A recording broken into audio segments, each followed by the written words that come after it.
Hello friends, आज आपण बघणार आहे ॲडिशन अँड सबट्रॅक्शन ऑफ वेक्टर्सचा क्वेश्चन्स. ह्या पॉईंटवरचे आपण क्लासिकलचे आज क्वेश्चन घेणार आहे. नेक्स्ट लेक्चरमध्ये आपण क्रिटिकलचे क्वेश्चन घेणार आहे. हे आपलं वेक्टर्सचं लेक्चर नंबर 3 आहे. मागच्या लेक्चरमध्ये आपण काय काय काढायला बघितलं होतं. आपण शिकलो होतो how to find out magnitude काढायचा हा फॉर्म्युला बघितला होता. √a² plus b² plus c². Unit vector काढायला आपण शिकलो होतो, जे की a cap equals to a vector upon mod of a होतं. रिझल्टंट काढायला शिकलो होतो आपण. रिझल्टंटचा फॉर्म्युला होता आपला √a² plus b² plus 2ab cos theta. आणि रिझल्टंटच्या अँगलचा फॉर्म्युला काढायला शिकलो होतो b sin theta upon a plus b cos theta. Next subtraction of vector पण पाहिलं होतं आपण, जे की होतं a² plus b² minus 2ab cos theta. आणि त्याचा रिझल्टंटचा अँगल काढायला शिकलो होतो a plus b sin theta upon a minus b cos theta. इथे प्लस येत होता आणि इथे फक्त मायनस येत होतं. लाईक दॅट इथे पण प्लस असायचं आणि इथे मायनस असायचं. आणि लास्ट आपण पाहिलं होतं डायरेक्शन कोसाइन आणि resolution of vector. Direction cosine मध्ये रिझल्टंट वेक्टरचा एक्स सोबत अँगल किती असायचा त्याला अल्फा म्हणायचो. रिझल्टंट वेक्टरचा वाय सोबत अँगल काय यायचं त्याला आपण बीटा म्हणायचो. आणि रिझल्टंट वेक्टरचा के ॲक्सिस किंवा झेड ॲक्सिस सोबत जो अँगल म्हणायचं त्याला आपण गामा म्हणायचो. आणि ते कशा प्रकारे फाइंड आउट करायचो, ax upon mod of A, ay upon mod of A, az upon mod of A. Mod of A म्हणजेच काय, आपण त्याचा मॅग्निट्यूड फाइंड आउट करायचं. आणि फायनली पाहिलं होतं आपण रिझोल्युशन ऑफ वेक्टर. तर हा आपण एक वेक्टर घेतला, त्याचं ज्या साईडला अँगल असेल त्या तिकडे आपण रिझल्टंट पी आहे, तर रिझल्टंट इंटू कॉस थिटा आणि त्याच्या अपोजिट साईडला resultant into sine theta. That's it. जर अँगल सपोज इथं घेतला असेल मी, या पी वेक्टरचा अँगल जर इथं घेतलेला असेल, तर ज्या साईडला अँगल आहे परत रिझल्टंट इंटू कॉस थिटा आणि resultant into sine theta. Okay, चला आपण सगळे आता इथे क्वेश्चन्स बघूया वन बाय वन. तर फर्स्ट क्वेश्चन काय दिलाय, चूज द करेक्ट स्टेटमेंट. तर क्वेश्चन काय दिलाय, वेक्टर याच्यामध्ये दिलेल्या सेंटेन्सेस पैकी खालचं करेक्ट सेंटेन्स बघा. Vectors having same direction can be added and vectors having same magnitude can be added. Vectors having different physical quantity can be added. Vectors representing same physical quantity can be added. आता इथे सगळ्यांनी concept समजून घ्यायची आहे. त्याचा answer काय असणार आहे, तर याचं सिंपल आन्सर नीट लक्षात द्या की व्हेलोसिटी, समजा मी क्वेश्चन दिला व्हेलोसिटी 3i कॅप आणि मी फोर्स दिला 3j कॅप, तर तुम्ही काय सांगणार इथे बघा. मेन गोष्ट लक्षात आली असेल तुमच्या की व्हेलोसिटी जो आहे हे एक वेक्टर आहे, फोर्स पण काय वेक्टर आहे. दोघांचं मॅग्निट्यूड काय 3 आहे. दोघांचं डायरेक्शन काय आय कॅप आणि जे कॅप आहे. ठीक आहे, मी इथे आय कॅप डायरेक्शन कन्सिडर करतो जे कॅप पेक्षा. तर सपोज जर मी इथे आय कॅप डायरेक्शन कन्सिडर केली तर आपल्याला काय लक्षात येतं, तर बेसिक आपल्याला लक्षात आलं की ही व्हेलोसिटी वेक्टर आहे, फोर्सही तुमचा वेक्टरच आहे, आय कॅप डायरेक्शनही सेम आहे. पण व्हेलोसिटी वेक्टरला आणि फोर्स वेक्टरला तुम्ही ऍड करू शकताल का, तर नाही. तुम्हाला वेक्टर ॲडिशन करण्यासाठी दोन्हीही फोर्सच पाहिजे किंवा दोन्हीही व्हेलोसिटीच पाहिजे, तेव्हाच ते ॲडिशन होऊ शकतं. नो मॅटर त्यांचे डायरेक्शन डिफरंट असेल, दोनचं मॅग्निट्यूड सेम असेल, पण नियमानुसार दोन्हीही काय पाहिजे, फोर्सच ॲड होऊ शकते, व्हेलोसिटीच ॲड होऊ शकते. मग आता याच्यामध्ये vector having same direction can be added. आता इथे बघा, इथे पण सेम डायरेक्शन आय कॅप आणि आय कॅप, हे ॲड होऊ शकतात का, नाही होऊ शकत. वेक्टर्स हॅव्हिंग सेम मॅग्निट्यूड, याचं सुद्धा मॅग्निट्यूड 3 आहे, ॲड होऊ शकतील का, नाही होऊ शकत, कारण की एक व्हेलोसिटी एक फोर्स आहे. Vector having different physical quantity add होऊ शकते का, नाही, तर ॲड होऊ शकत नाही. Vectors having same physical quantity add होऊ शकते का, हो, फक्त सेम वालेच ॲड होऊ शकते. त्यांचं मॅग्निट्यूड सेम असू, मॅग्निट्यूड डिफरन्स असू, डायरेक्शन सेम असू, डायरेक्शन डिफरंट असू. तर याचं उत्तर काय आलं पाहिजे आपलं, त्याचं आन्सर आलं पाहिजे डी. ओके, सगळ्यांना लक्षात आलं. नेक्स्ट सेकंड क्वेश्चन बघूया आपण. सेकंड क्वेश्चन आपल्याला दिलेलं आहे की वेक्टर सबट्रॅक्शन इज, बघा vector subtraction non commutative only, non associative only, इधर कम्युटेटिव्ह और associative, neither commutative associative nor associative. तर कसं करणार याच्यामध्ये, तर बेसिकली आपण कम्युटेटिव्ह आणि असोसिएटिव्हचे एक फॉर्म्युले पाहिले होते, आठवत असेल तुम्हाला. A vector plus B vector equals to B vector plus A vector. हे जर सॅटिस्फाय होत असेल तर याला म्हणायचं आपण कम्युटेटिव्ह लॉ म्हणायचो आपण, याला म्हणायचं आपण कम्युटेटिव्ह लॉ. ओके, आणि ए वेक्टर प्लस ब्रॅकेटमध्ये B plus C vector equals to A vector plus B vector plus C vector, हे होतं आपलं असोसिएटिव्ह. ओके, हे आपण मागे असोसिएटिव्ह हे आपण मागे लेक्चरमध्ये बघितले. मग आता आपण करून बघूया.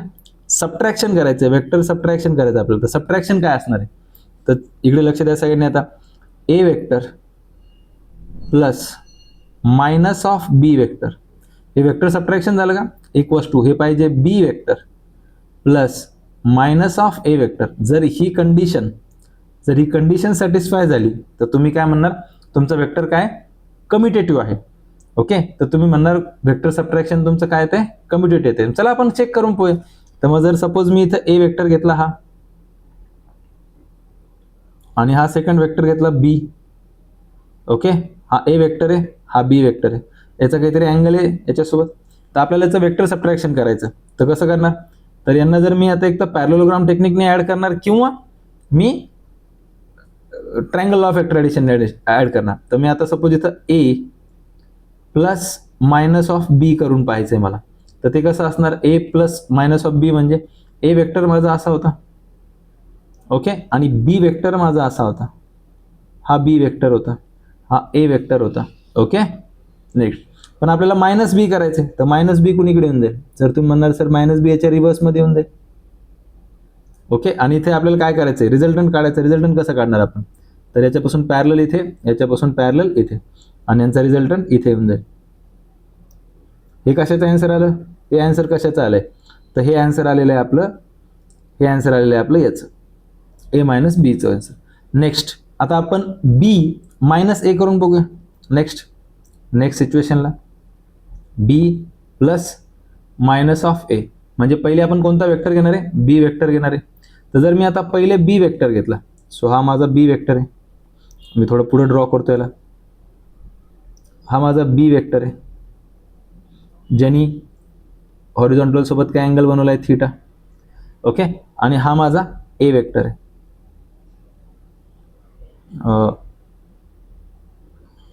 आपण पॅरलोग्राम टेक्निक लावतोय तर टेल टू टेलच जॉईन करू आपण यांना. ओके, हा माझा ए वेक्टर आहे. क्लिअर आहे का, दॅट्स इट. पण आपल्याला काय पाहिजे, ए मायनस मध्ये पाहिजे. तर एला मी मायनस इकडे घेणार. मग आता हा ए वेक्टर आहे. ओके, यांचा रिझल्टंट जॉईन करायचा. त्यांचा रिझल्टंट कसा घेणार आपण, तर याच्यापासून पॅरलल इकडे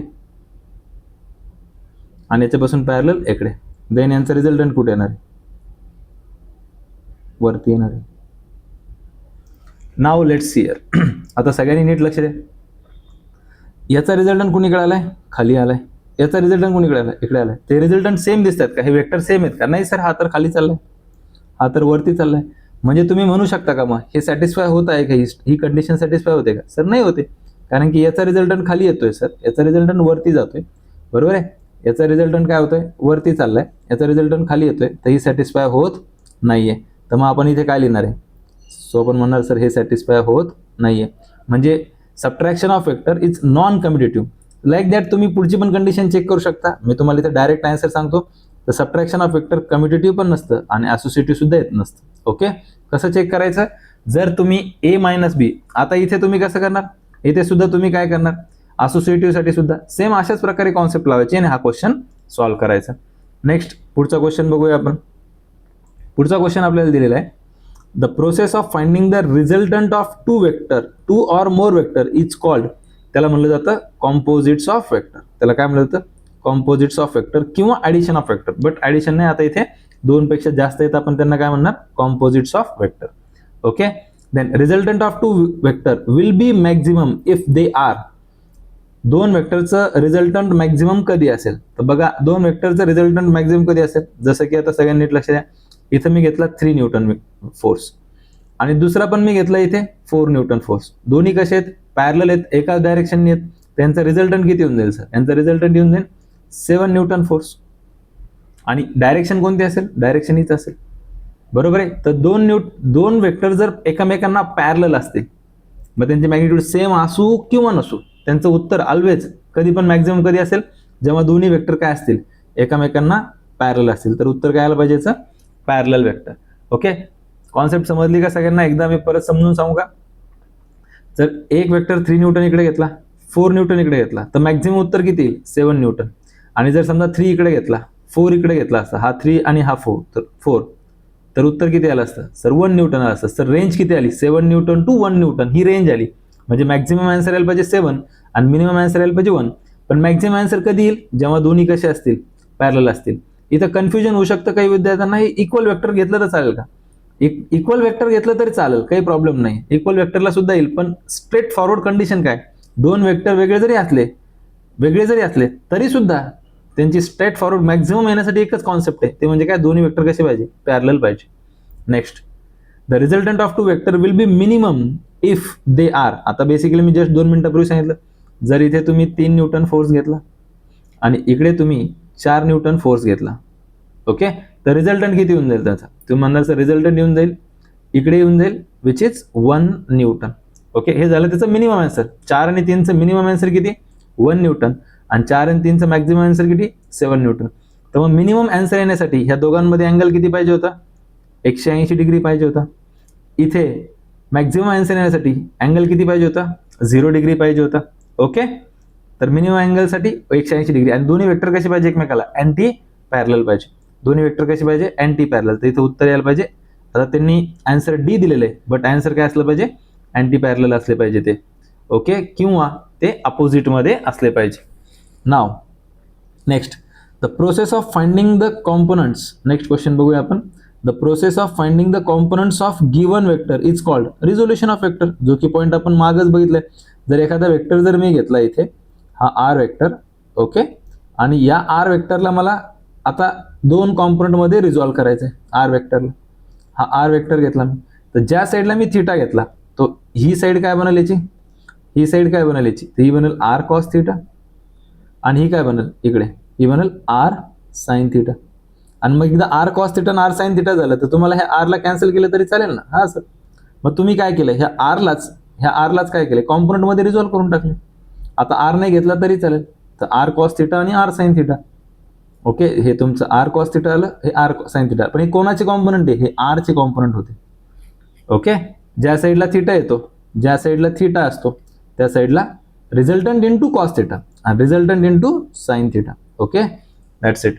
तर मग उत्तर काय आलं पाहिजे याचं, resolution of vector. The process of finding components of the given vector is called resolution of vector. Next, the component of, next point घेतला मी, the component of one vector in the direction of another vector is 0, then those 2 vectors are. आता इथं concept सगळ्यांनी नीट लक्षात घ्यायची. एका वेक्टरचा component, एक वेक्टर घेतला मी, आता इथे सपोज ए वेक्टर घेतला मी, इथे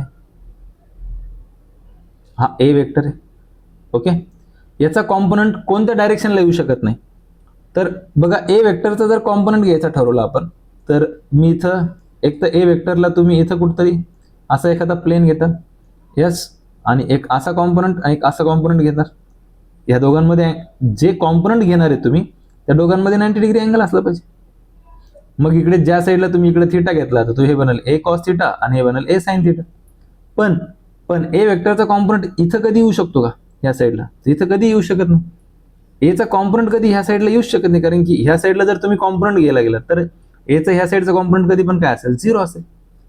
ओके, एचा ह्या साईडचा कॉम्पोनंट कधी पण काय असेल, 0 असेल. तर जेव्हा 2 वेक्टर एकमेकाच्या परपेंडिक्युलर असेल, एचा कॉम्पोनंट बी वर कधी येणार नाही आणि बीचा कॉम्पोनंट ए वर कधी येणार नाही. हा, जर ते मध्ये आधे कुठं असतील असे, तर यांना कॉम्पोनंट घेता येईल इथे. ओके, तर हा इथे असेल, तर त्याला तुम्ही इकडे घेतला, तर हा ए कॉस थिटा, हा ए sine theta.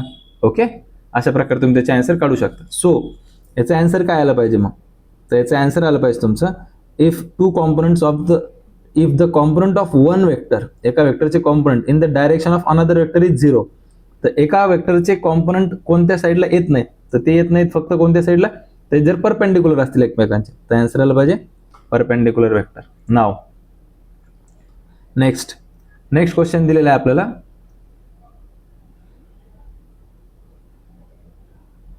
Use under the what condition mod of A plus B vector equals to mod of A plus mod of बी.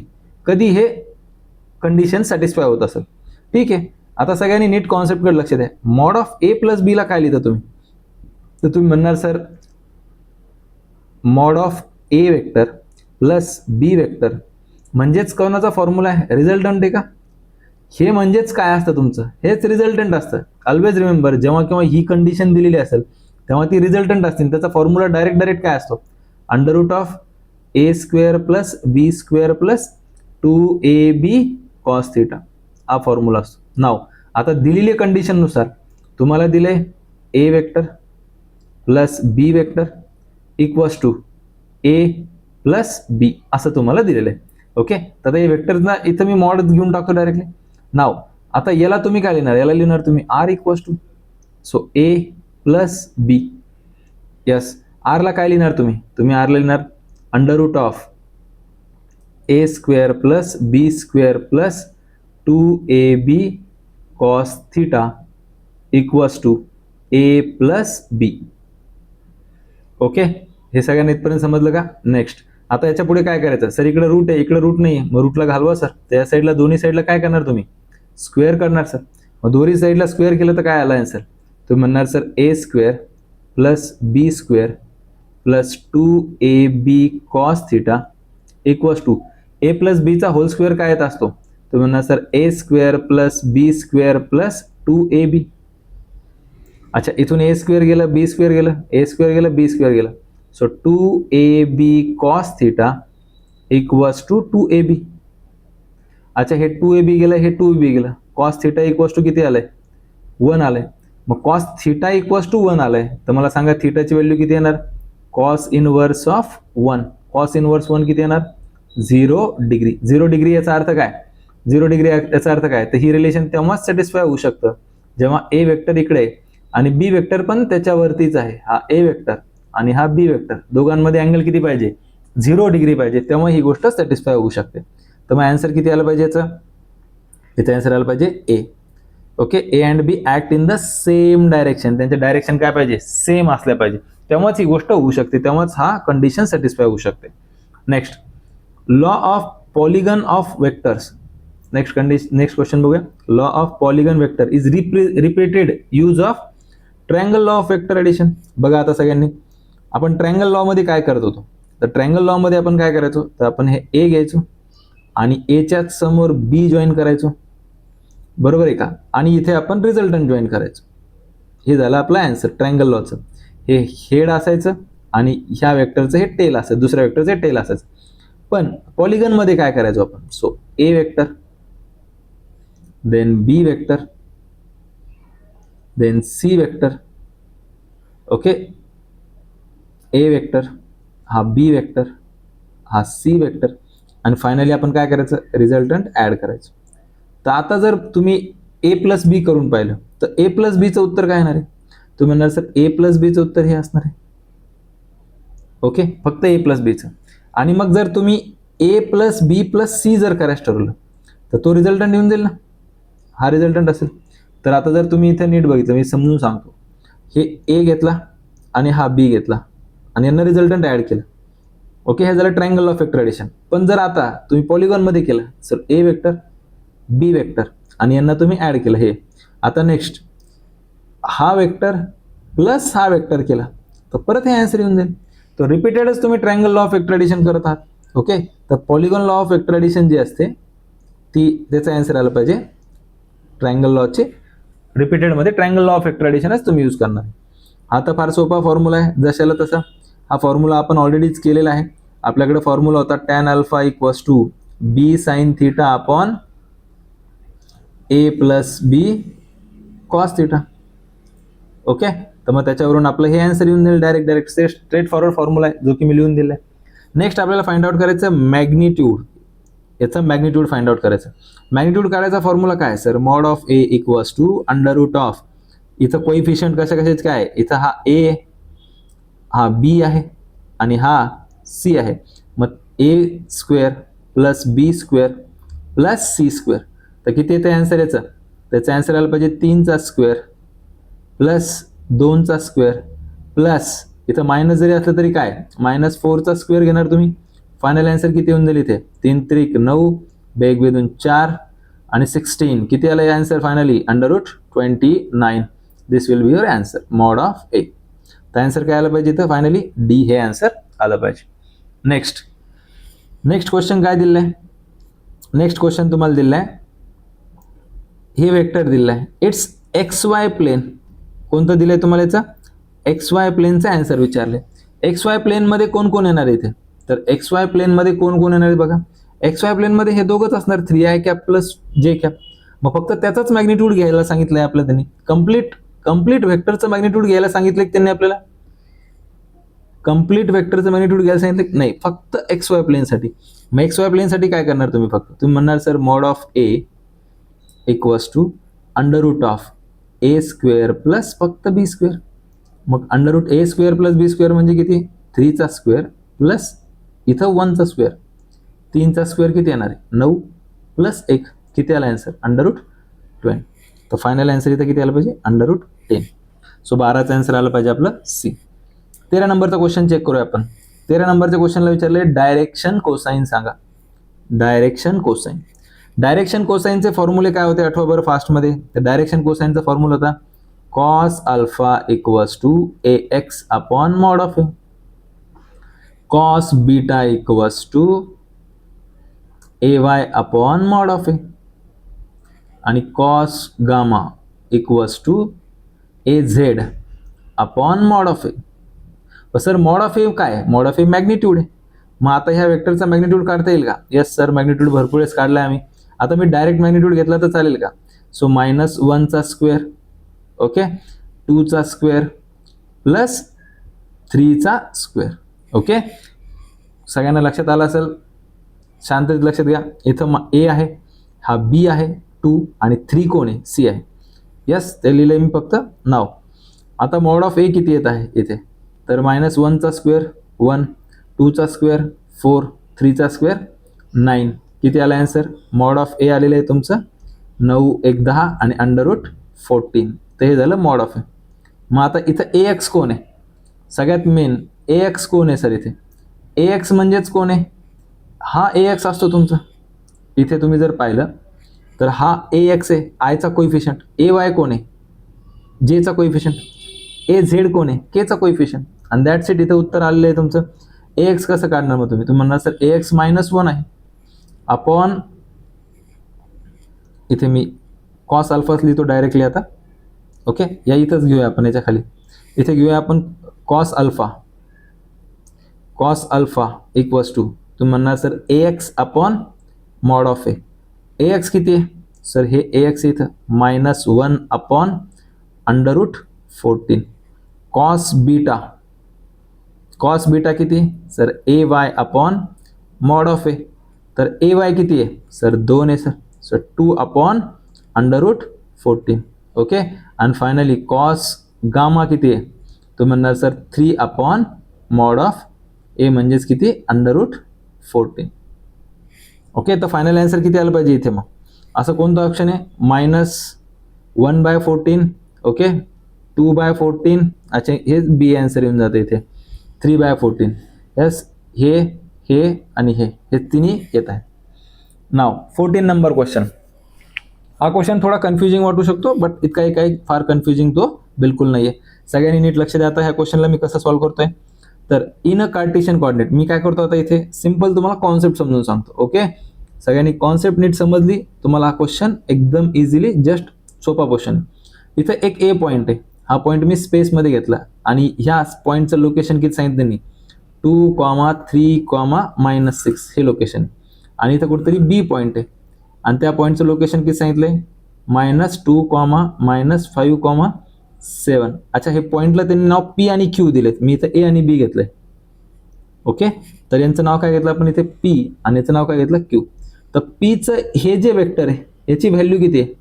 2, 3, -6. आणि क्यूचं हे जे वेक्टर घेतलेलं आहे याचा आन्सर किती आहे? -2, 5, 7. आता सगळ्यांनी इथं केअरफुली शांततेत समजून घ्या. हा जो वेक्टर मी इथे ड्रॉ केलेला आहे, याचं हे 3D लोकेशन आहे. कोणतं लोकेशन आहे याचं? हे 3D लोकेशन आहे. नेक्स्ट, आणि हा जो वेक्टर मी इथे ड्रॉ केलेला आहे, याचं हे 3D लोकेशन आहे. हे जस्ट तुम्हाला समजून सांगण्यासाठी मी हे ड्रॉ केलेलं आहे. हे काय ऍक्च्युअली हे लोकेशन आहे का? नाही, हे 3D मध्ये लोकेशन आहे. फक्त समजण्यासाठी मी हे ड्रॉ केलेलं आहे. नाव आता सगळ्यांनी नीट लक्ष द्या. आपल्याला काय काढायला सांगितलं? पी क्यू काढायचं म्हणल्यावर मग आपण कुठून कुठे जाणार? P to Q जाणार. कुठून कुठे जाणार? P to Q जाणार. मग आता P to Q जाणार म्हणल्यावर हे आपला वेक्टर इथे तयार होईल का असं? ओके, हा वेक्टर झाला आपला P Q. क्लिअर आहे सगळ्यांना? आणि पी क्यूचं उत्तर आपल्याला काढायचं आहे. मग आता ट्रायंगल ऑफ वेक्टर एडिशन तुम्ही यूज करू शकता. Triangle of vector addition sir हा P vector plus Q vector, P Q vector, आणि हे झालं तुमचं रिझल्टंट हा क्यू वेक्टर. मग आता फॉर्म्युला काय बनला आपला याच्यावरून? आपला फॉर्म्युला बनलेला आहे simple sir P vector plus P Q vector equals to Q vector, हा फॉर्म्युला बनलेला आहे. पण आपल्याला फाइंड आउट काय करायचं आहे sir? P Q find out करायचं. मग पी क्यू कसं फाइंड आउट करणार? तर आपण इथे लिहिणार sir P Q equals to Q vector minus P vector. बरोबर आहे का सर? क्यू वेक्टर किती आहे? अच्छा सर हे 2 3 मायनस 6चं काय कॉन्सेप्ट आहे? तर 2 एक्स कोऑर्डिनेट, वाय झेड, बरोबर आहे. हे पण किती? एक्स, हे किती? वाय, हे किती? झेड. इथं काहीच जर नसेल, झिरो असेल तर वाय झिरो पकडायचं. ओके. पण याला लिहिणार कसं? याला लिहिणार कसं आपण? तर याला लिहिणार आपण minus 2 I cap minus 5 J cap plus 7 K cap. Okay. याला कसं लिहिणार? 2 I cap plus 3 J cap minus 6 K cap. Okay. तर मग आता याचे लोकेशन मी लिहितो डायरेक्ट तुम्हाला आय होप समजलं असेल. तर क्यू वेक्टर किती आपला? तर क्यू वेक्टर हे इथे, तर ते लिहिणार minus 2 I cap minus 5 J cap plus 7 K cap minus P vector किती आहे? 2 I cap plus 3 J cap minus 6 K cap. हे झालं आन्सर. ओके. आता यांचे फक्त सबट्रॅक्शन करायचं आपल्याला. तर मला सांगा -2 हे न वाटलंच तुम्ही अजून पुढची एक स्टेप करा. -2 I cap minus 5 J cap plus 7 K cap, मायनसने आतमध्ये मल्टिप्लाय करा. -2 I cap minus 3 J cap plus 6 K cap. Okay. आणि फायनल आन्सर इथं किती होऊन जाईल? मग आता इथे जर तुम्ही चेक केलं हे आय कॅप -2 किती झालं? -4 आय कॅप होऊन जाईल. 5 J cap -5 J cap minus 3 J cap -8 J cap होऊन जाईल. आणि 7 K cap plus 6 K cap किती होऊन जाईल? प्लस 13 के कॅप. हे आन्सर येऊन जाईल आपलं. तेव्हा फायनल आन्सर इथं किती होऊन जाईल? -4 i cap -8 J cap plus 13 K cap. हे आपलं आन्सर आलं. आय होप सो सगळ्यांना कॉन्सेप्ट समजली असेल आणि केअरफुली हा क्वेश्चन सॉल्व्ह करायचा आहे. तर हे आपलं आन्सर आहे डी. तर 14 आन्सर आपलं किती आलं पाहिजे? डी आलं पाहिजे. नेक्स्ट 15 नंबरचा क्वेश्चन घेणार आहे आपण. 15 नंबरचा क्वेश्चन काय? तर 15 नंबरचा क्वेश्चन दिलेला आहे 3 coplanar vector in arbitrary units are given by A vector दिलेलं आहे, बी वेक्टर दिलेलं आहे आणि सी वेक्टर दिलं आहे. द रिझल्टंट इज, रिझल्टंट विचारलेलं आहे तुम्हाला. मग आता रिझल्टंट काढायचं म्हणजेच काय करायचं आपल्याला? फक्त आपल्याला काय काढायचं आहे? 3 वेक्टर दिलेत आपल्याला. 3 कोणकोणते वेक्टर दिलेत? ए वेक्टर दिलेला आहे किती? 4 I cap plus 2 J cap minus 3 K cap. B vector किती दिलेला आहे आपल्याला? बी वेक्टर किती दिला आहे? I cap plus J cap plus 3 K cap. C vector किती दिलेला आहे आपल्याला?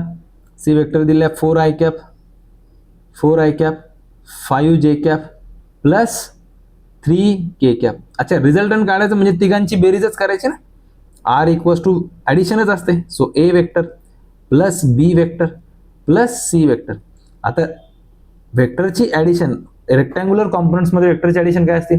आय वेक्टरचं आय सोबत ॲडिशन घ्यायची, आयची आय सोबत, आयची आय सोबत, आय सोबत, जे सगळे जे सोबतच घ्यायचे आणि के सगळे के सोबतच घ्यायचे. मग आता सगळे जर आय तुम्ही सोबत घेतले 4 1 5 आणि 4 किती झाले? 9 झाले का? 2 3 5 किती झाले? 8 झाले का? -3 + 3 0 आणि +3. तर डायरेक्ट आन्सर काय होऊन जातं? D answer. सगळ्यांना लक्षात आलं का? फक्त तुम्हाला करायचं काय इथे? तुम्हाला फक्त आयचं ॲडिशन आय सोबत घ्यायचं, जेचं ॲडिशन जे सोबत घ्यायचं आणि केचं ॲडिशन के सोबत घ्यायचं. That's it. या सगळ्यांचं ॲडिशन जर तुम्ही घेतले परफेक्शननी तर तुमचा आन्सर काय होऊन जाईल? डी. लक्षात येईल का तुम्हाला हे? अच्छा, आयचं ॲडिशन आय सोबतच का घ्यायचं असतं? मग आता नीट लक्ष द्या. काही लोकांना याच्यामध्ये कन्फ्युजन होतं. समजा आय इथे दिलंय 4 आय कॅप आणि 2 जे कॅप इकडे दिले, तर मला सांगा आता हा ह्या ॲक्सिसवर आहे, हा ॲक्सिसवर, यांची ॲडिशन करता येईल का? नाही करता येणार. सो दॅट्स वाय आय सोबतचे आयचेच ॲडिशन होणार. म्हणजे हा वेक्टर इथं 4 आय कॅप आहे, त्यानंतर दुसरा वेक्टर आय कॅप आहे, तिसरा वेक्टर परत 4 आय कॅप आहे. तर यांची फायनल ॲडिशन किती होऊन जाईल? 4 आणि 4 8 आणि 1 9 I cap. Okay. Next 2 J cap, परत एक जे कॅप, परत एक 5 जे कॅप. किती झालं हे? 5 3 8 जे कॅप लाईक दॅट. तर फायनल आन्सर येऊन जाईल आपलं इथे डी. 15चा आन्सर आपलं किती आलं पाहिजे? D. Final answer 9 I cap plus 8 J cap plus 3 K cap. Okay. Now आता हा क्वेश्चन बघूया आपण.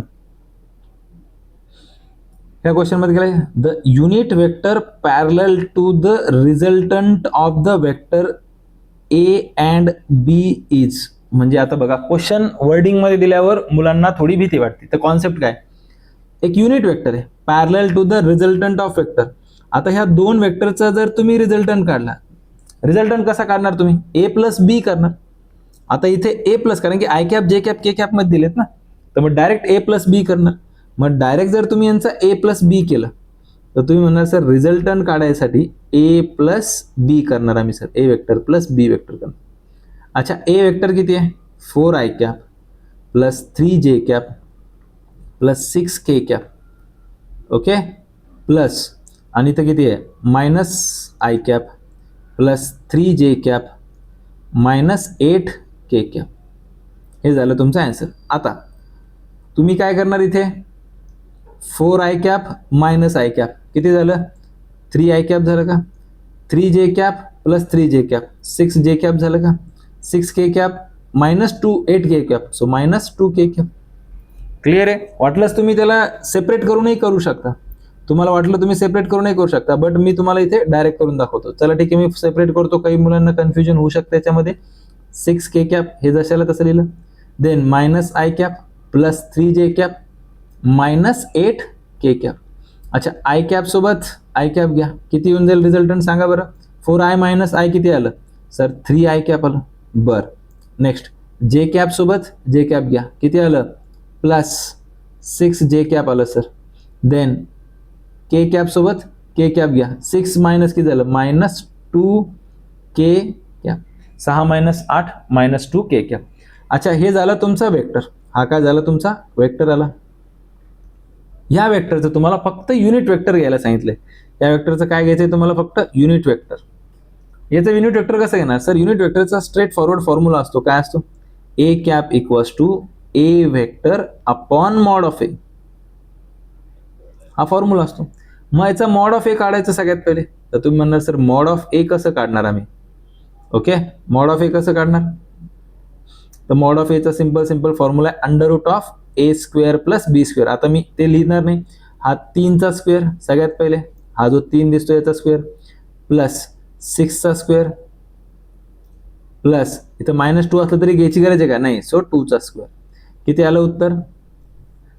3चा स्क्वेअर आहे 9, 6चा स्क्वेअर 36 प्लस 2चा स्क्वेअर 4. किती आलं answer? 36 plus 4 40 under root 49. Under root 49 कोणाचा स्क्वेअर रूट आहे? 7चा आहे. म्हणजे मॉड ऑफ एची व्हॅल्यू किती आलेली आहे आपली सर? मॉड ऑफ एची व्हॅल्यू आलेली आहे आमची 7. मॉड ऑफ एची व्हॅल्यू किती झाली? 7 आलेली आहे सर. बरं, मॉड ऑफ एची व्हॅल्यू जर 7 आली तर मग आपण डायरेक्ट आन्सर सांगू शकतो का? हो सर. आता मॉड ऑफ ए 7 आहे आणि बाकी आपला हा वेक्टर आलेला आहे, हा आपला आन्सर आलेला आहे. तर मग आता आन्सर काय येऊन जाईल यामध्ये? हा रिझल्टंट आहे. तर मग आपण सिंपल सांगणार R cap equals to R vector upon mod of R. Okay. तर आर कॅप किती आहे? 3 आय कॅप. हे इथं आन्सर आलेलं आहे आर कॅपचं. हे आन्सर आहे आपलं आर कॅपचं. ओके.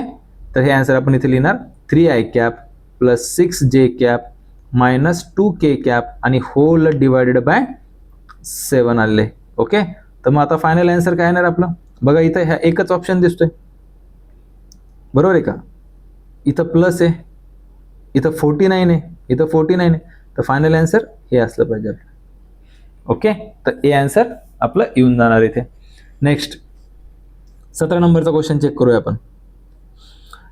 ए वेक्टर दिलेला आहे आपला, बी वेक्टर दिलेला आहे. Which vector when added to A plus B will give unit vector along X axis. क्वेश्चनच समजणं सगळ्यात जास्त गरजेचं आहे. वन्स यू अंडरस्टँड क्वेश्चन, बाकी त्याच्यामध्ये काही नाही.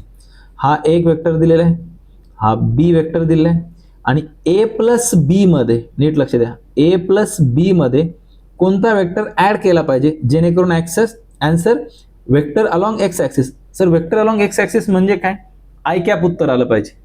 वेक्टर अलॉंग एक्स ॲक्सिस हे आपण शिकलोय ना, की जर एखादा युनिट वेक्टर ह्या साईडचा युनिट वेक्टरला काय म्हणतात, आय कॅप, ह्या साईडच्या युनिट वेक्टरला काय म्हणतात, जे कॅप, ह्या साईडच्या युनिट वेक्टरला मायनस आय कॅप, ह्या साईडच्या मायनस जे कॅप, वरती आलं तर के कॅप, मागं आतमध्ये गेलं तर मायनस के कॅप. मग दॅट्स इट. एवढं जर लक्षात आलं तुम्हाला तर इथे जर तुम्ही नीट लक्ष दिलं तर बघा, हा वेक्टर घेतला ए, याच्यामध्ये बी करा, ए प्लस बी करा, यांची ॲडिशन तर तुम्हाला करता येते. आता प्लस एक्स करा, तो कोणता वेक्टर ॲड करायचा माहिती आहे का, नाही त्याला प्लस एक्स करा आणि इक्वल्स टू आय कॅप लिहा फक्त, आणि क्वेश्चन इथे सॉल्व्ह झालेला असेल. बघा मी सॉल्व्ह करून दाखवतो. A vector plus B vector plus X equals to I cap, ह्याला फक्त आपल्याला सॉल्व्ह करायचं आहे, ह्याला सॉल्व्ह करायचं आहे. बघा आता मी सॉल्व्ह करून दाखवतो. ए वेक्टर किती आहे, 3 I cap plus 2 J cap minus 4 K cap, plus B vector किती आहे, 5 I cap minus 7 J cap plus 2 K cap. Okay, आणि इथे plus X equals to I cap. एक्सची व्हॅल्यू मला फक्त फाइंड आउट करायची. यांच्या दोघांची ॲडिशन किती होऊन जाईल, तुम्ही म्हणणार सर 3 आय सोबत 5 आय किती झालं, 5 आणि 3 8 आय, बरोबर आहे का. So 8 I. Then next 2 J cap minus 7 J cap, किती येतं ते, 2 J cap minus 7 J cap, 2 minus 7 which is minus 5 J cap. Okay, minus 4 K cap plus 2 K cap, किती यायला पाहिजे, minus 2 K cap plus X equals to I cap. Find out काय करायचं आहे, X find out करायचं. So X equals to X find out करायचं म्हणजे इथं आय कॅप आहे, आणि ही पूर्ण टर्म, ही जी तुमची पूर्ण टर्म आहे, ही पूर्ण टर्म आता इकडे जाणार आहे. इकडे हे सगळे प्लस मायनसमध्ये, तिकडे मायनस प्लस उलटे होतील सगळे. मग आता इथं किती येऊन जाईल, तर हा आय कॅप जशाला तसा, हा जो आय कॅप आहे हा इथं जशाला तसा, हा 8 आय कॅप कसा आहे इकडे, तर हा पॉझिटिव्ह आहे, इकडे गेल्यावर मायनस 8 आय कॅप. हा 5 जे कॅप कसा आहे इथे, मायनस, इकडे गेल्यावर प्लस 5 जे कॅप.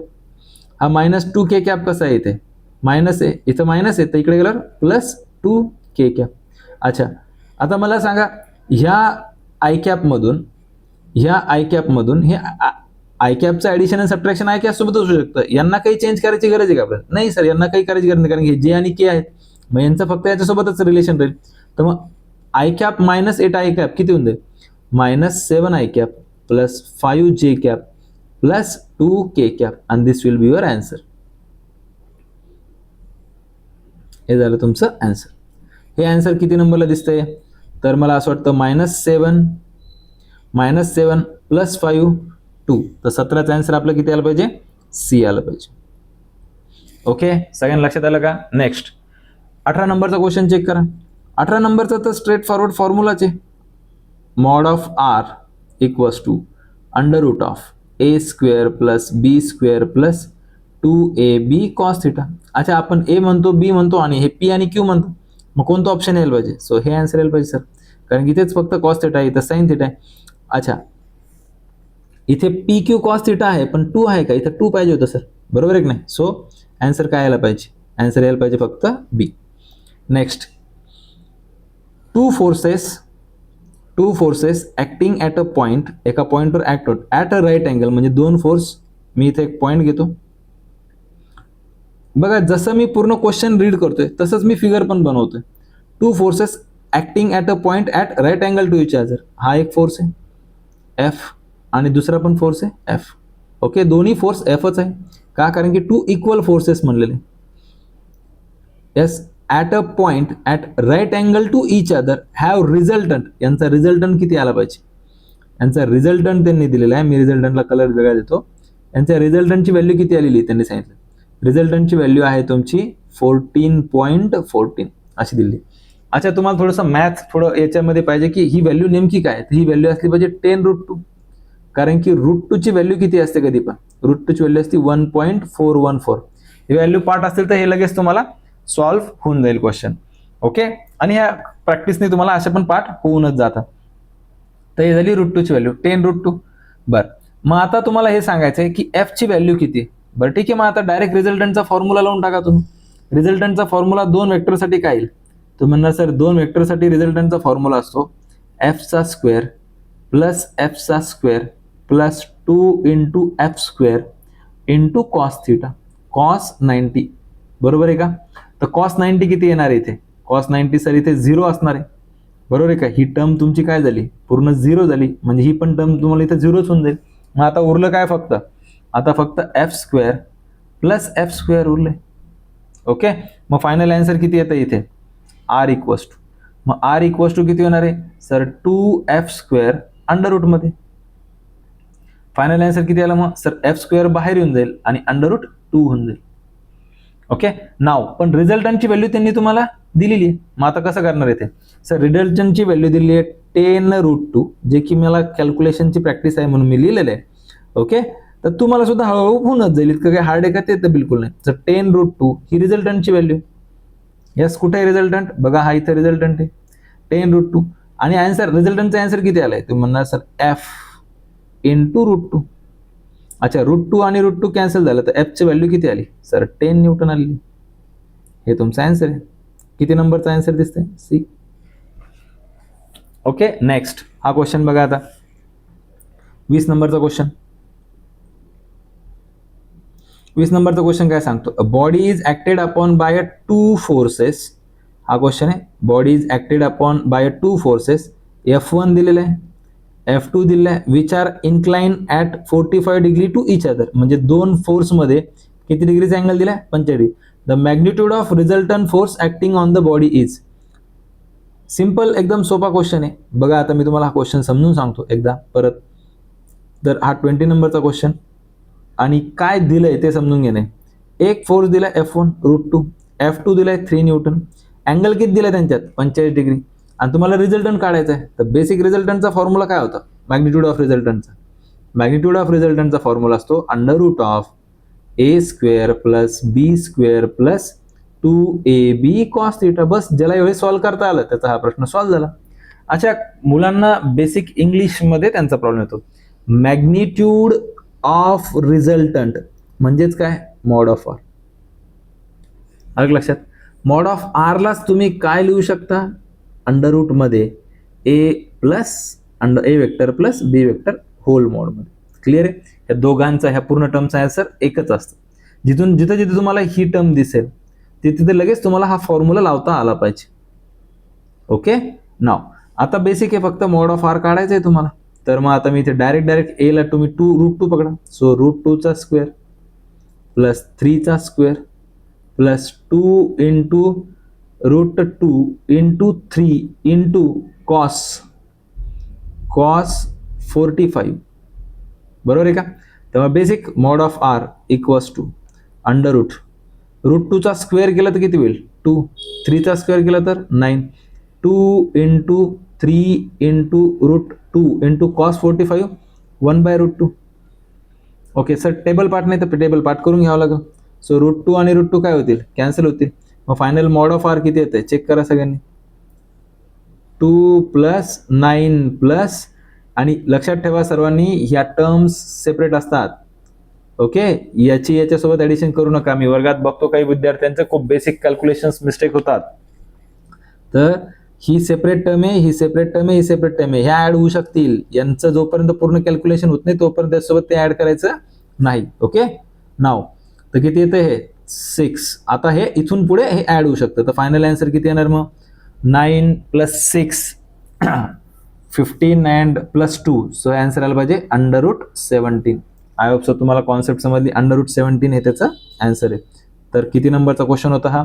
20 नंबरच्या क्वेश्चनचा आन्सर आला पाहिजे सी. बरोबर आहे? यस. नेक्स्ट, आता हा क्वेश्चन चेक करा सगळ्यांनी. हा क्वेश्चन दिलाय, the velocity of body 20 meter per second. एक बॉडी आहे ज्याची व्हेलोसिटी किती आहे? 20 meter per second, making an angle 30 degree with horizontal. Basic काय? एक वेलोसिटी वेक्टर आहे. ओके, एक वेलोसिटी वेक्टर आहे. तो किती आहे इथे? 20 मीटर पर सेकंद आहे. ओके, आणि तो वेलोसिटी वेक्टर हॉरिझॉन्टल सोबत किती अँगल बनवत आहे? 30 डिग्री बनवत आहे. तर तुम्हाला काय विचारलंय?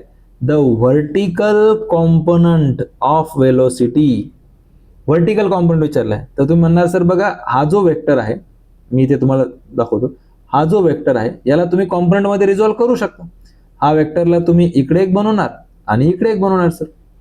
ज्या साईडला थिटा असतो त्या साईडला तुम्ही लिहिणार sir resultant into cos theta, आणि त्याच्या अपोजिट साईडला रिझल्टंट इंटू साइन थिटा. बस प्रश्न सॉल्व्ह झाला इथे. नाव आता सगळ्यांनी नीट लक्ष द्या. तर हा झाला तुमचा रिझल्टंट किती इथे 20 कॉस 30, इथं किती आहे 20 साइन 30.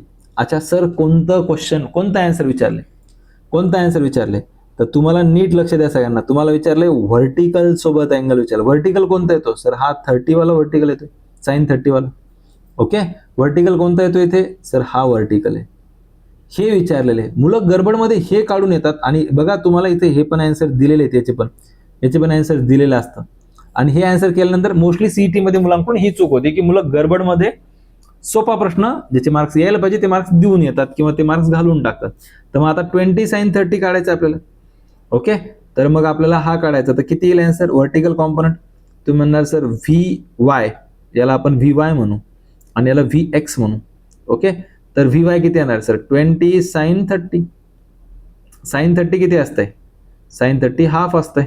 ओके, तर उत्तर किती आलं 10 मीटर पर सेकंड. तर आन्सर फायनली काय बनलं पाहिजे सर 10 मीटर पर सेकंड तुमचा आन्सर बनलं पाहिजे. Next, a body of mass 10 kg, एक बॉडी घेतलेली आहे 10 kg ची, is placed on a smooth incline plane making an angle 30 degree with the horizontal. बघा आता इथून पुढे तुम्हाला हे हळूहळू लक्षात येईल. हॉरिझॉन्टल सोबत 30 डिग्री अँगल व्हर्टिकल सोबत सुद्धा 30 डिग्री असू शकतो. ओके, त्याला आपण करणार सगळ्यात पहिले आपण एक इन्क्लाइन प्लेन ड्रॉ करणार. हा क्वेश्चन थोडा तुम्हाला डिफिकल्ट जरी वाटला तरी घाबरायची काही गरज नाही. याचे खूप सारे क्वेश्चन आपण न्यूटन्स लॉज ऑफ मोशन मध्ये घेणार आहोत. हा थीटा आहे आणि याच्यावर मी एक ब्लॉक ठेवलेला आहे असा, त्याचं मास किती आहे 10 kg. ओके, तर आपल्याला बेसिकली काय विचारलंय, the component of the force of gravity trying to move the body down the incline plane is. बघा आता इथे मी याला थोडं रफ करतो आणि चांगल्या याच्यात तुम्हाला समजून सांगतो, कारण की हा क्वेश्चन आपल्याला खूप वेळेस लागणार आहे आणि याचा फिक्स फॉर्म्युला असतो. काय सांगितले 10 kg ब्लॉक आहे, मी 10 kg ब्लॉक इथे ड्रॉ केला. Placed on a smooth incline plane making an angle 30 degree with the horizontal. इथं हा अँगल किती दिलेला आहे 30 डिग्री दिलेला आहे. Okay, the component of the force of ग्रॅव्हिटीचा फोर्स. आता ग्रॅव्हिटी याच्यावर खाली लागणार आहे, पण ब्लॉक सरळ खाली येऊ शकतो का, नाही सर, बिकॉज ह्या प्लेनमुळे ब्लॉक हा असा जाणार आहे. आणि मग तुम्हाला हा कॉम्पोनंट विचारलेला आहे की त्याचा खाली घेऊन जाणारा कॉम्पोनंटचा आन्सर काढा. ओके, तर याचं मी डायरेक्ट आन्सर तुम्हाला इथे लिहून देतो. का डायरेक्ट लिहून देतो, कारण की याचे खूप मोठे क्वेश्चन्स आपल्याला पुढे करायचे आहेत आणि हे तुम्हाला स्ट्रेट फॉरवर्ड लक्षात ठेवायचं की कधी काय असतं. तर इथे असतं mg. ओके, इथे असते mg आणि या साईडचा कॉम्पोनंट बनतो mg साइन थिटा, लक्षात ठेवायचं. आणि खालचा कॉम्पोनंट बनत असतो mg कॉस थिटा. ओके, अच्छा कसा आला mg कॉस थिटा सगळ्यांनी नीट लक्ष द्या. आता जर तुम्ही म्हणत असाल त्याला मी तुम्हाला इथे परत ड्रॉ करून दाखवतो. हे जे कॉम्पोनंट मी केलेले आहेत,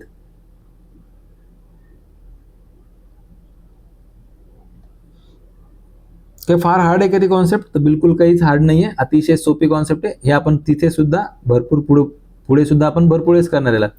थिटा दिलाय 30 डिग्री आणि हा ब्लॉक घेतला मी इथे 10 kg. अच्छा, तुम्हाला काय करायचं याचे कॉम्पोनंट बनवायचे. ओके, हा इथे तुमचं हे आहे, तर इथे तुमचा mg फोर्स लागेल.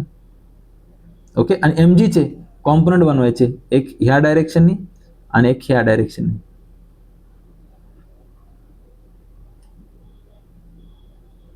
ओके, तर इथे अँगल थीटा आहे ना, तर डेफिनेटली इथे अँगल काय बनेल अल्फा बनेल आणि इथे अँगल काय बनेल थीटा बनेल. मग ज्या साईडला थीटा आहे तो बनेल mg कॉस थीटा, कारण की रिझल्टंट फोर्स किती आहे तुमचा, रिझल्टंट फोर्स mg आहे ना, रिझल्टंट फोर्स mg आहे, तर त्याचा ह्या साईडचा अँगल थीटा बनेल, तर ह्या बनेल mg कॉस थीटा ना हा बनेल mg साइन थीटा. जरी नाही लक्षात आलं तरी लक्षात ठेवा हे आन्सर mg साइन थीटा असतं. आपण जेव्हा पुढे खूप मोठे क्वेश्चन करू तेव्हा आन्सर येऊन जाईल. मग m किती आहे, तुम्ही म्हणणार सर m ची व्हॅल्यू आहे mg साइन थीटा लिहायचं आहे तुम्हाला. m किती आहे 10 kg, g किती आहे 9.8 आहे आणि साइन 30 किती येतं हाफ, किती आलं हे 5 × 9.8, तर हे आन्सर आलं पाहिजे 49 न्यूटन. ओके, तर फायनल आन्सर इथं किती बनलं पाहिजे 49 न्यूटन. सगळ्यांनी गुणाकार करून बघा, आन्सर येऊन जाईल. Next, can the resultant of two vectors be zero. Can the resultant, दोन वेक्टरचा रिझल्टंट झिरो असू शकतो का? यस, दोन वेक्टरचा रिझल्टंट झिरो कधी असतो सर? बघा, हा वेक्टर 3 न्यूटन आणि दुसरा वेक्टर पण म्हणजे 3 न्यूटन, म्हणजे दोघांचं मॅग्निट्यूड काय पाहिजे? सेम. पण दोघांची डायरेक्शन कशी पाहिजे? हा आय कॅप आहे तर हा कसा असला पाहिजे? मायनस आय कॅप असेल. तर ह्या सिच्युएशनला डेफिनेटली त्यांचं उत्तर काय होणार? झिरो होणार. मग आता जे ऑप्शन्स दिलेत आपण ते चेक करून बघूया. तर पहिलं काय? Yes, when two vectors are same in magnitude and direction. दोघांची डायरेक्शन सेम असलं तर येईल का? नाही येणार सर, कारण की हा पण 3 आहे ना हा पण 3, तर हे सर 6 न्यूटन होऊन जाईल. मग नंतर नो, नाही, उत्तर झिरो असू शकतं. Next, yes, when two vectors are same in magnitude but opposite in sense. हा सर, हा 3 इकडे घ्या ना हा 3 इकडे घ्या, तर येऊ शकतं. तर आन्सर काय आलं पाहिजे? मग इथे सी. काय आन्सर असलं पाहिजे? सी. 24 नंबरचा क्वेश्चन घेऊया. A bird flies from. A bird flies from. बघा, आता हा क्वेश्चन थोडासा वर्डिंग मध्ये पण घाबरायची काही गरज नाही. 3 मीटर, 4 मीटर, -3 मीटर. काय आहे हे? कॉर्डिनेट आहे. हे एक्स ॲक्सिस, हे वाय ॲक्सिस, हे झेड ॲक्सिस. यांना कसं लिहिणार आपण? यांना लिहिणार सर, ए लोकेशन घेतलं सपोज तर -3 I cap plus 4 J cap -3 K cap. B location दिलेलं आहे तुम्हाला, ते काय असणार आहे? B vector equals to 7 I cap -2 J cap -3 K cap. हे दोन लोकेशन दिलेत. X Y Z coordinate. The birds displacement unit vector is. अच्छा, बर्ड इनिशियली कुठे होता? इथे होता. बर्ड फायनली कुठे गेलाय? इथे गेलाय. बरोबर आहे ना? बर्ड इनिशियली कुठे? ह्या लोकेशनला होता. तर मग आता आपण याला परत तसंच सॉल्व्ह करणार जसं थोड्या वेळापूर्वी केलं होतं, की इनिशियली बर्डचं हे लोकेशन होतं आणि त्या लोकेशनचे कोऑर्डिनेट्स हे असे दिलेले होते. आता ऍक्च्युली हे असं दाखवलं जाऊ शकतं का? हे 3D मध्ये आहे, हे 3D मध्ये असं इथं दाखवलं जाऊ शकतं का? नाही. पण मी जस्ट तुम्हाला एक समजण्यासाठी म्हणून इथे दाखवत आहे. सो -3, अजून किती? 4 आणि किती? -3. ओके, क्लिअर कट, नीट समजून घ्या. हे -3 जे आहे हे जे -3 आहे, हे -3, हे 4, हे तर के कॅपवर, हे तर स्क्रीनवर नाही दाखवलं जाऊ शकतं कारण की स्क्रीनच्या बाहेर येत आहे. वाय कॅप म्हणजे वरती जाईल आणि -3 कुठं जाईल सर? -3 इथं कुठंतरी जाईल. ओके, चला ठीक आहे. तुमची जर इच्छा असेल तर आपण याला एकदम एक्झॅक्टली जसं आहे तसं ड्रॉ करण्याचा प्रयत्न करू. ओके, तर इथे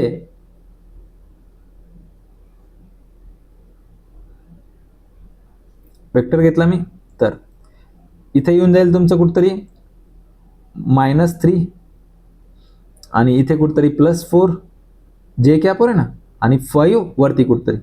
तर फायनल आन्सर कुठे येऊन जाईल तुमचं?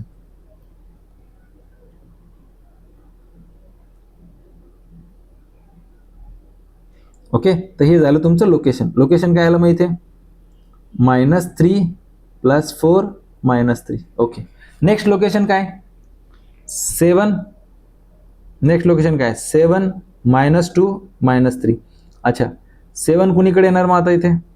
तुम्ही म्हणणार सर इथे कुठतरी 7 आहे, तर हे 7 झालं, +7 आहे ना. देन नेक्स्ट किती आहे? -2. -2 कुठे येईल सर? -2 इथं कुठतरी येऊन जाईल कारण की जे कॅपवर येते आणि के कॅप वरती कुठतरी येऊन जाईल. तर हे झालं माझं हे इनिशियल ए पॉईंट आणि हा झाला माझा बी पॉईंट. ह्या पॉईंटचं लोकेशन किती आहे? 7 आय कॅप किंवा 7 -2 आणि -3. ओके, तर हे उत्तर तुम्हाला दिले, हे क्वेश्चन दिले. आता बर्ड कुठून कुठे फ्लाय झालाय? तर बर्ड तुमचा इथून इथे फ्लाय झालाय.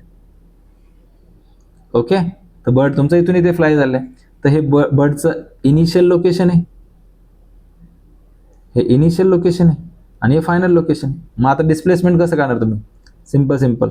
डिस्प्लेसमेंट कसं घेणार? ए पासून बी पर्यंत गेलेलं आहे ना, मग तुम्ही ए पासून बी पर्यंत गेलाय तर मग तुम्ही सरळ triangle law of vector addition करणार. या लक्षात ठेवा की फायनल मायनस इनिशियल करायचं आहे तुम्हाला, फायनल मायनस इनिशियल. तर मग तुम्हाला डेल एक्स काढायचं असेल, तुम्ही म्हणणार sir x final minus X initial. अच्छा, कसं आलं हे? हा फॉर्म्युला कुठून लिहिला सर तुम्ही? बघा, X initial plus del X, triangle लॉचाच फॉर्म्युला, आणि एक्स फायनल. मग डेल एक्स इक्वल्स टू किती होऊन जाईल? X final minus X initial. X final किती होतं? फायनली पहिले कुठं होता? तर तुम्ही म्हणणार sir 7 I cap -2 J cap minus 3k cap. Okay, minus initial किती होतं, इनिशियल किती आहे sir, minus 3i cap plus 4j cap minus 3k cap. बस यांचं तुम्हाला सबट्रॅक्शन घ्यायचं. तर बघा बरं आता इथे, तर तुम्ही आता इथे मध्ये मायनस आलाय तर सेपरेट करायला विसरू नका. 7i cap minus 2j cap minus 3k cap, हा वरचा वेक्टर जशाला तसा minus minus become plus 3i cap. या मायनसने आतमध्ये मल्टिप्लाय केलंय, या मायनसने आतमध्ये मल्टिप्लाय केलंय ह्या प्लसला, तर काय होऊन जाईल मायनस प्लस मायनस, तर मायनस 4j कॅप आणि हे मायनस प्लस 3k कॅप. अच्छा, किती उत्तर येतं बघा बरं. आता तुम्हाला कोण कोण ऍड करायचं सर, 7i कॅप किती झालं 10i cap. Next 2j cap minus 4j cap minus 2j cap minus 4j cap किती आलं सर, 10 मायनस 6j कॅप. बर, minus 3k cap plus 3k cap, sir ते 0 होऊन जाईल. ओके, तर ते लिहिण्याची गरज नाही. तर फायनल आन्सर किती आलं इथे, तर फायनल आन्सर आलं आपलं C, 10i cap minus 6j cap. Okay, I hope so सगळ्यांना कळलं असेल. 25वा क्वेश्चन आपण बघूया आता इथे. 25वा क्वेश्चन काय दिलाय, ए वेक्टर दिलेला आहे, ए वेक्टर दिलेला आहे, बी वेक्टर दिलेला आहे आणि सी वेक्टर पण दिलाय. Then the unit vector are along the direction of sum of these vector will be. Same question आहे जो मागे घेतलाय. तुम्हाला रिझल्टंट काढायचा आहे ए प्लस बी प्लस सीचा, हे सगळे वेक्टर मध्ये आहेत. ओके, आणि रिझल्टंट आल्यानंतर त्याचा आर कॅप काढायचा, मग तो असेल mod of R A, R vector R cap काढायचा, R vector upon mod of R घ्यायचे. दॅट्स इट, हाच क्वेश्चन आहे तुमचं. तर मग आता करून बघूया आपण फास्टमध्ये की ए वेक्टर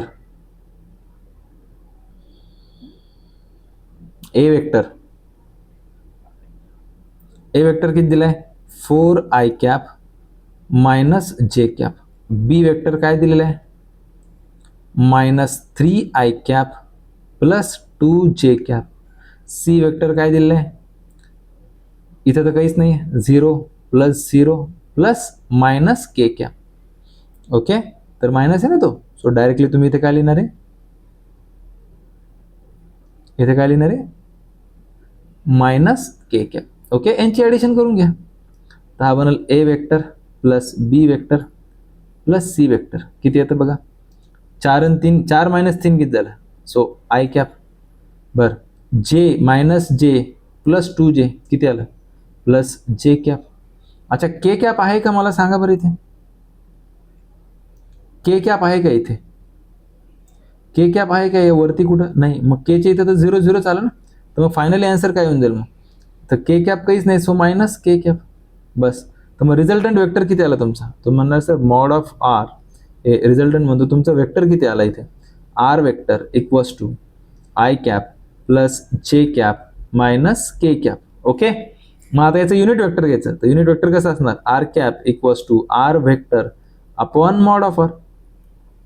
ओके, पण सर मॉड ऑफ आर किती आहे, सर मॉड ऑफ आर आहे, याचं मॉड ऑफ आर कसं घेणार आपण, मी इथं मॉड ऑफ आर पहिले घेऊन दाखवतो इथे. Okay, so mod of R असलं पाहिजे सर, फक्त त्याचं मॅग्निट्यूड घ्यायचं आहे आपल्याला. आय होप सो तुम्हाला मॅग्निट्यूड लक्षात आलं असेल. अंडर रूट ऑफ, आता मी डायरेक्ट मॅग्निट्यूड घेतलं चालेल, याचा कोएफिशियंट किती 1, याचा किती 1, याचा किती 1, तर मग सर डायरेक्ट 1चा स्क्वेअर प्लस 1चा स्क्वेअर, आणि इथं मायनस असलं तरी सुद्धा आपण काय करतो प्लस 1चा स्क्वेअर. तर फायनल आन्सर किती आलं, तर किती आलं आन्सर, अंडर रूट 1चा स्क्वेअर 1 प्लस 1 प्लस 1, आणि आता किती होऊन जाईल अंडर रूट 3 येऊन जाईल सर. म्हणजे मॉड ऑफ आरची व्हॅल्यू किती आलेली आहे 3 आलेली आहे. ओके, मग आता आलेल्या मॉड ऑफ आरला फक्त डिवाइड करायचं गिवन वेक्टरला. मग R cap equals to given vector किती आहे I cap plus J cap minus K cap whole divided by under root 3, हे झालं तुमचं आन्सर. अच्छा ठीक आहे, पण असा आन्सर तर दिसत नाही सर कुठे, हा काहीच प्रॉब्लेम नाही. हे डायरेक्ट तुम्ही इथे सेपरेट केलं तरी चालतं, किंवा हे असं लिहिलं काय, काही प्रॉब्लेम आहे का इथे, I cap plus J cap minus K cap, काहीच प्रॉब्लेम नाही. तर फायनल आन्सर आपला काय आलं पाहिजे इथे, याचं फायनल आन्सर आपला आलं पाहिजे ए. चला, आपण आज सगळे क्लासिकलचे सगळे क्वेश्चन, त्याचे मी सगळ्याचे आन्सर जेवढे मॅक्झिमम मला जमतात तसे मी तुम्हाला क्लिअर करून दिलेले आहेत. तुम्ही हा व्हिडिओ क्लिअर करून तुम्ही तुमचे क्वेश्चन्स परत एकदा स्वतःहून ट्राय करा. ओके, धन्यवाद.